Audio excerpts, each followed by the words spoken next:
Hello guys, Gregor Bear Club back with another video. Um, this is going to be a bit of a talking video, not much exciting, though I will be using this on various trees about the video. And yes, I did wrap the handle in electrical tape, because first of all, these corners were way too sharp, and I also added extra bulk to the handle, but just yeah, why not? Because I wanted to, honestly. Wrapping it in leather seems a little bit hard. Wrapping wood and leather is easier. But I just wanted to make a random video talking about random stuff. Like, for example, if you guys don't know what a widowmaker is a very, very, in my opinion, dangerous tree. It is a tree that, matter of fact, I'm standing in front of one right now, and I didn't even know this one existed. Here, let's see if I can turn my camera around. All right, there we go.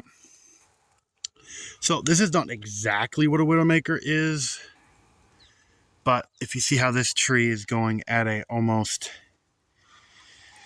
an acute angle, this one right here is bowing. Now that is like a backwards widowmaker. Then here is the example of one that's full grown. Now I chopped this down. This side will, depending on how much pressure is on it, might blow out that direction and shooting extremely fast and extremely deadly shards of wood. Now this tree right here is still choppable. Now I could chop that tree down and be done with it, but honestly it's going to end up tipping over on that pile of former stump. Oh, and look, there's a tree right here. That's just straight up dead. I'm going to leave it. But itching my forehead and stuff. Sorry about that. But what I want to show you guys was this tree gets full grown. It's going to be impossible to chop down without a risk of death. That tree right there, less likely of causing issue.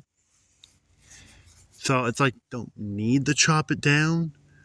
But at the same time, it is fairly deformed. Not as bad as that tree right there. But it's like those kinds of trees need to be chopped down when they're small, not when they're like that, because then they're dangerous. This tree right here, also okay. For now, it's okay, but when it gets bigger, it's going to be trouble. And something's been laying back there. Like, here's another one of those. This one's a little bit less, but has a little bit of a weird fungus right there. But I'm just trying to just make a point that these trees will eventually fall over, like that one way over there.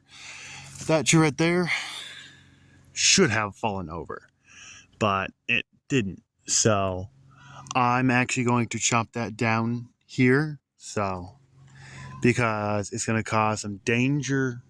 And yeah, that tree right there, I actually could chop down all these bent and close to being widowmaker trees, but they're not big enough.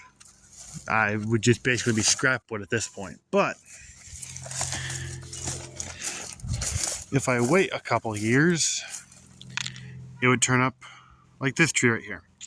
This tree is going to be chopped down now because it's I wouldn't say it's a danger currently because it's surrounded by other trees that can support it, like that small one back there. But I personally think I should chop it down, and also I want to. So, gonna find a good spot to put you guys, and we're gonna chop down the tree.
There we go. I took my time with this because, here, if you look, there's a lot of bend in this handle, and I don't want to bend it. It's fairly thin. I actually quite dislike how thin it is, but also it is solid piece of steel from the head clear down to about here. The rest of this is all, whatever the frick you would call that, but this tree is chopped down right here. I'm gonna let it sit for a while, and then I'll be back. I'll delimit, probably chop it off right about there, and we'll turn this all into firewood, and yeah, heat the house for winter.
right there was a perfect example of a Widowmaker.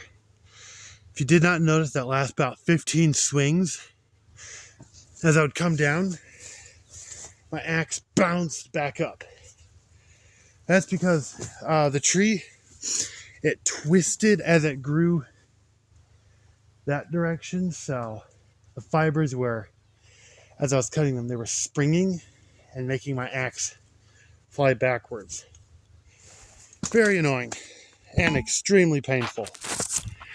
But yeah, don't forget my axe. Oh, there we go. If you look, you can see right here, the fibers have been twisted this way. While these were straight, as you go down, the fibers, it just gets a harder and harder cut, clear down to about here, where it just started splintering. And this is where my axe was bouncing back on me. And that can actually be a big danger. But this is about a good size for me to chop down. Other ones that are smaller are a bit of a waste of time, so I'm just not even going to do them.